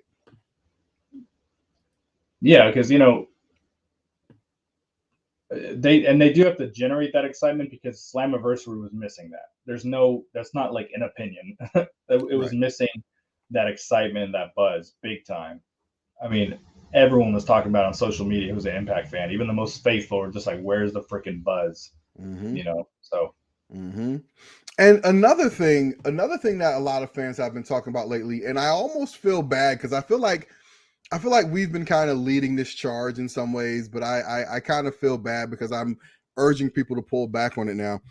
I've been noticing a lot of people in the Impact Twitterverse like pointing out Impact's like poor marketing and things like that. And I'm just like, I feel kind of bad because I'm like, man, it's just I've come to the realization that there's nothing that we can do about it. You know what I mean? And we enjoy this show. You know what I mean? We all enjoy this show, and we're going to keep enjoying this show. It's a good damn show. It's a good damn show. And there's a lot to like about what Impact Wrestling is doing right now. But I think for us, this feeling of turning on the show and hoping that the bleachers are going to be full and it's going to look like a AEW show is just like, we got to get away from that, man, because it's stealing our joy of just enjoying the show. And again, I'm not saying we shouldn't want the company to grow, like that's fine, but we got to realize this is something that's beyond our control, one, and you always got to remember that the best indicator of future performance is past performance, right? And so like what and the the past performance of Impact Wrestling has shown us that they're going to put on a good show, but that just those things like marketing the product on a big scale, like remember like back in the day WWF wrestlers was going like Regis and Kathy Lee and used to be made into like big stars, like Impact they're not doing it, man. They're not doing it. And I think that like we got to stop breaking our necks trying to do it for them. You know what I mean? That's not our job. We don't get paid to do it. But let's enjoy what we do have. And what we do have is a good wrestling show. You know what I mean? We have a good wrestling show. And I'd love them to just continue making it feel fun. I would say, hey fellas, marketing does lack something. They have to be realistic because Impact unfortunately comes up against the ceiling. Like, listen, here's the thing, man. Like, I work in television, and let me tell you something. Television budgets are crazy. And if you don't have the money, you shouldn't play. Okay, if you don't have the money, you shouldn't play. I played for an arena football team one year, and like the dude who bought the team, I think spent all his money buying the team. Like he didn't have money to buy us like a venue to practice in. Like he like paychecks was like, is it coming? Is it not? You know what I mean? Like, and the whole thing is like, I learned from this. It's like spending all your money on a Mercedes, right? And you don't have money for gas, you don't have money for insurance, you don't have money for maintenance. Like, so you have a car, you have the car, but you can't do anything with it, right? Like, and again, that's like when you run a TV show, you got to have money for production. You got to have money for like little ifs and ands. If you get somebody to show up at your show who's a diva and they need special shit in their dressing room, like you got to have a budget for this type of stuff. You know what I mean? Like you got to have a budget for extras. You got to you know what I mean? Like all of this stuff, man. Like television budgets are crazy.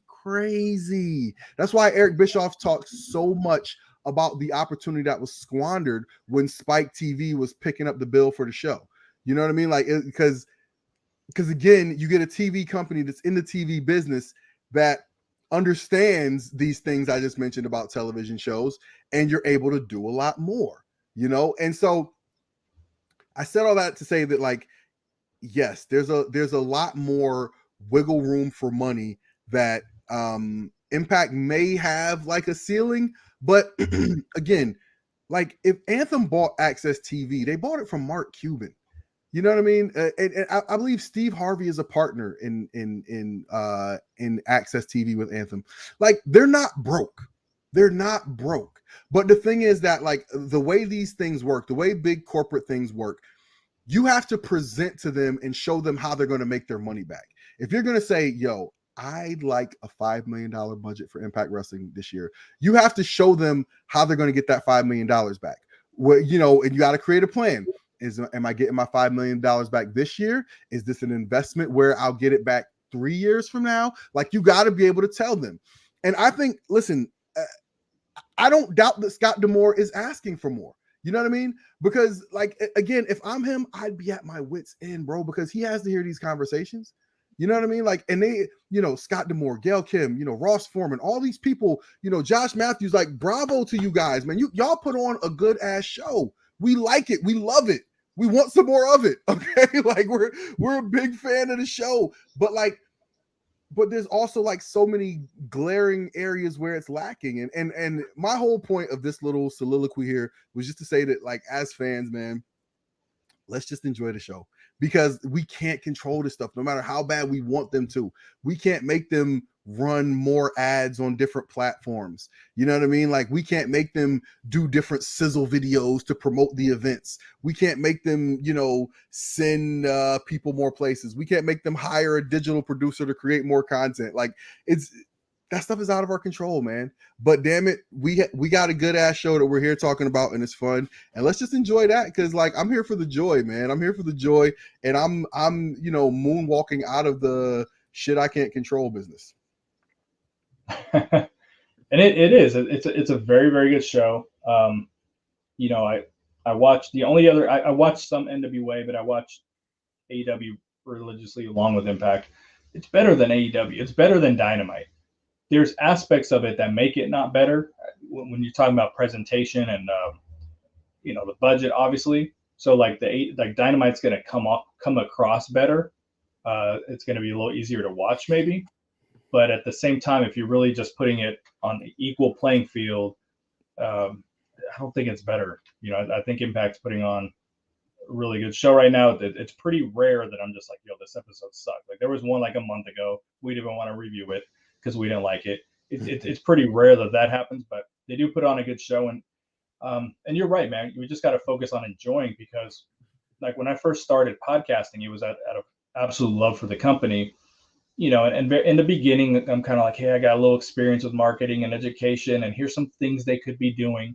But then as the years pass, very few of those things were actually being implemented, you know? And to me, it was like really common sense, like, do this, and this, you know? And a lot of my ideas were cost efficient or cost nothing, you know? But over the years, I'm like, okay, I got these ideas. It was fun at the beginning for me to be like, oh, I would like to see them do this with the website, or I like to see them do this kind of content. But then after like 4 years, and it's like just minute improvements in certain areas, yes, I started becoming, you know, that's where I start getting the real negative, you know, people start seeing me as super negative, because I start getting really frustrated. You know, they're like, at some point you're just like, yo, this has to improve, and it's not. There's a lot that has improved. That's not what I'm saying, but there's certain things that I find really important that weren't improving, and then I just found myself, you know, having anger towards the company. You know what I mean? So it's like I'm starting to come back to now be like, and understand, like, exactly what you're saying. Just kind of enjoy the show. If they see that something is important, they're going to do it. Like, I can sit here. For almost 2 years now, every episode been complaining about the damn "We Own the Night" song, and it's clearly not going away. So now I'm just pissing I'm just making it hard for me to watch, because I keep focusing on the damn song. So now I just mute it whenever that comes on. They could be talking about promoting next week or Bound for Glory or whatever the hell. I have no idea, because I mute anytime I hear the song. But clearly there's just some things that are not going to change. So you just got to learn to just enjoy the product they're putting out, which is good.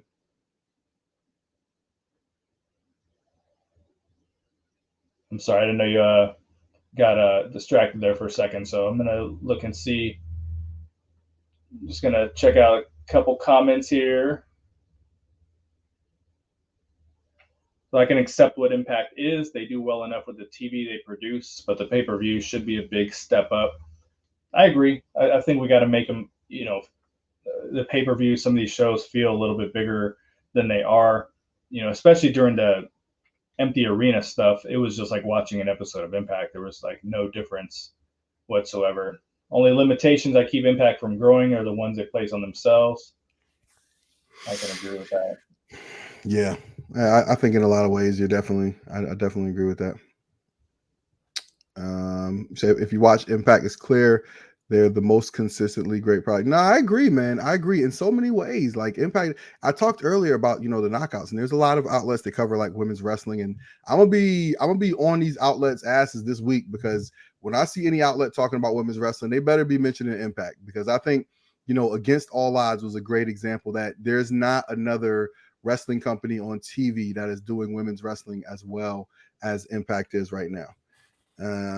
You said Access TV and Anthem have failed Impact. They've done nothing but content for them and their business. Yo, listen, I don't know. I mean, like, I don't know, man. Look, we don't know what goes on behind the scenes, and again, as fans, it's just not stuff that we can really worry about. Let's just enjoy the show. That, like, again, like we can't plug our ears and put our heads in the sand. Like, we're grown ups, right? Like, we look at things like this, right? Like, we look at the money, why things are succeeding or aren't succeeding. Like, all this stuff makes sense to talk about this stuff, but I'm just saying, like, look, we worry about this a lot. If you pay attention to like the conversation among like Impact Twitterdom, you know what I mean? Like, a lot of people were talking about this stuff, and I'm just saying, man, like, let's dial it back a little bit, because we can't control it. Like, the Scott D'Amore, unless he's got a burner account, he's not in these chats seeing what the people think. You know what I'm saying? Like, so like, they're out there trying to do what's best for the product, with what they have. And again, like, I think Scott D'Amore deserves nothing but praise. If you just look at what Impact has done since he's been in charge over there, they've done a lot of fun stuff, and they are trying stuff. They're taking big swings, like working with other companies. They tried the first women's world champion, like, you know what I mean? Like, going back and forth between Canada and the US. Like, they've tried a lot of stuff. I think, like, we can't say that Scott D'Amore is not doing everything in his power to get Impact popping. But when you run a TV show, you're beholden to your budget. You know what I'm saying? You want to read this one? Yeah, because I agree with it. He always maintained that when they got rid of the TNA name, they should have done a whole new rebrand and do away with the Impact name as well. Should have focused on being Canadian based. I think there was a period where we really thought they were going to be Canadian based, like TV was going to be shot out of there. And I think that was the plan, because when I was talking to Taryn Terrell one time, this was after she was released. They say that she requested her release, but she didn't. But I was chatting with her, and she was like, they didn't want to use me anymore because they thought they were gonna do all their TV in Canada, and I can't get into Canada. She's like, and now they're not shooting in Canada, so that's what she was kind of bringing up, like this. So I do feel that was the plan at one point. The crowd was always hot there, and if you always talk about, if we see the people having fun, we're conditioned to think it's a fun product, and then when we're going to go, we want to have that same level of fun as well. But when they rebranded, I at the time felt they needed to completely get away from just being TNA. Period. Now they have a hard time saying, we want to respect our past. I do think a lot of this reliance on the library is due to television deals they have in other markets out of the United States. Where I believe that content is very popular, the old stuff. So I think that's why they rely on it quite a bit. So I can see where they're just like, we're not just going to completely not be TNA anymore. But I think by branding to Impact, it was just still basically TNA because the show was already called Impact. So I think it slowed the rebrand process down. There was a lot more I wanted to see them do to like really just jumpstart as a new company. I thought keeping Josh Matthews on commentary too long was hurtful because that still tied you into, bad years of TNA. So but that's all I got on that. Yeah, no, I agree. Listen, TNA was the most damaged brand name in the history of entertainment. Like but that said, I said it before, I'll say it again, man. Like, to me, the official death of TNA was that date sometime in July. I believe it might have been like July 14th or something like that. It was there was a tweet in July that came out from, I think it was TMZ, that Spike TV was canceling Impact Wrestling. That validated all the rumors of Impact's demise that had been, around since the company's inception. And it just, like, all the LOL TNA was validated, and it just to me, that really was the death of Impact Wrestling when that tweet came out that Spike TV was canceling Impact Wrestling. But here's the thing. That was like 8 years ago, dog. That was like 8 years ago. There's a 15-year-old wrestling fan that was like 7 or 8 years old when that happened. What are you doing to get that fan? Don't worry about me. Okay? I'm 40 years old. I've been here. I'm gonna be here. I like wrestling. I'll watch just about anything with wrestling in the title. I'll give it a shot. Okay? But what are you doing for that young fan to make sure this company is here in the future? That's the question Impact needs to answer for themselves. And like, I talk a lot of shit about, like, what Impact, about them not necessarily giving Scott D'Amore the budget he needs. But let's talk about this though, right? Like, in terms of a company, right? Like, you understand a company's mission statement, right? Like WWE, right? Their tagline at the beginning of their show, then, now, forever, together. And then look at like what they do. They always show you the kids. They show you the kids in the audience wearing the branded products, enjoying it, having a good time. They show you the young adults losing their minds when big moments happen.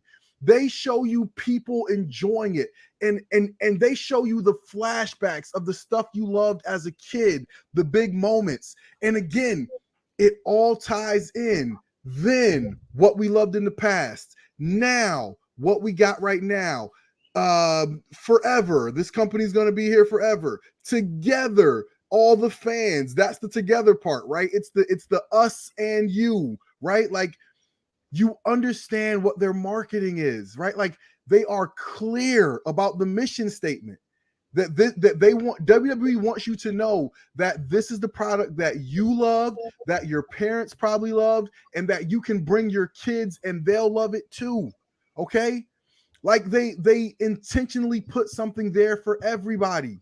Okay? Like, there's a if you look on Twitter, there's something really cool. This man, oh god, brother, I think his name is Victor Perry. He's a school teacher in New York City, and he does this thing called the Wrestling Club, where he, like, has kids, like, spend their lunch period in the room with him, and they watch wrestling and they talk about wrestling. It's like school club, and it's so dope, right? Like, you're building more generations. And here's the thing too, he shows them, like, this is like, New York City, it's like inner city school, you know what I mean? So he'll show them, like, Kofi Mania and Big E and Carmelo Hayes. And that's intentional on WWE's part too, right? Like, they're trying to show you a variety of characters who represent different aspects of the audience. And so I just went off on that WWE tangent to give you an example of clear marketing on a mission statement on behalf of the company. WWE knows what their mission statement is. Who can tell me what Impact's mission statement is? Anybody in the chat? Thank you. Exactly. We have no idea what Impact's mission statement is. I don't know that Impact knows what their mission statement is. Okay? Like, there's stuff that they can, and when we talk about the marketing aspect of it, that's part of it too. Okay, that's part of it too. I've been saying forever that one of the things Impact needs to show is fans lined up, interviewing them outside. Who do you think's going to win tonight? You like Josh Alexander? You like Joe Doran? You like, I don't know more? Like, you know what I mean? Like, let's get some rotation of people talking about this stuff, man. Like, you have to show that fans are interested. Like, people believe what they see. That's what marketing is showing it to them. So if you want people to get over this idea that people don't like Impact, you need to show people that people like Impact. Y'all right. hear me? I always say the difference, a difference between promoting and marketing is promoting is what you want them to see, and the marketing is how you're going to get them to want to see it. Just a way of looking at it. So when it's just we're just tweeting match graphics and that's it, like it's not going to work. Right. It's just not. Speaking of what's not going to work, and we'll wrap this up here in a little bit. They've been doing this. I commend them for trying something different. They've been doing this photo contest on Twitter, which I keep saying Twitter has their worst reach.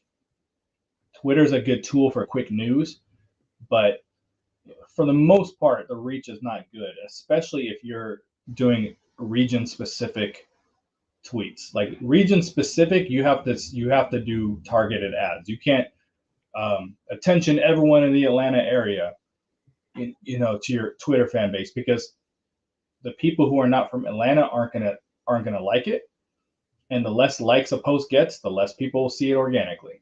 That's the way social media works. But they've been doing this contest. Take a picture in front of this thing, and I think the latest ones you can be in a drawing for free tickets.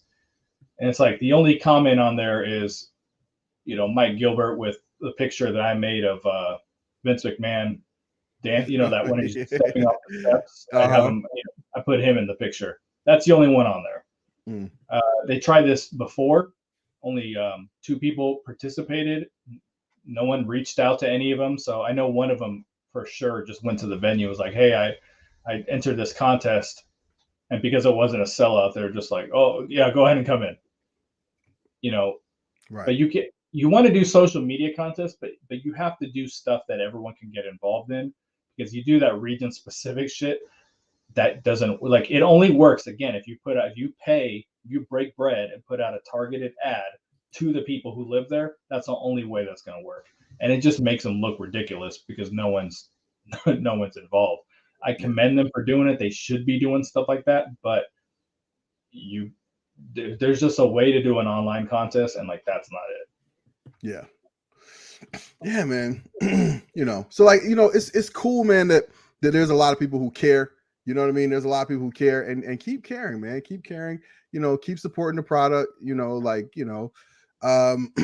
but like, there's more fans out there, man. They just got to work to get them.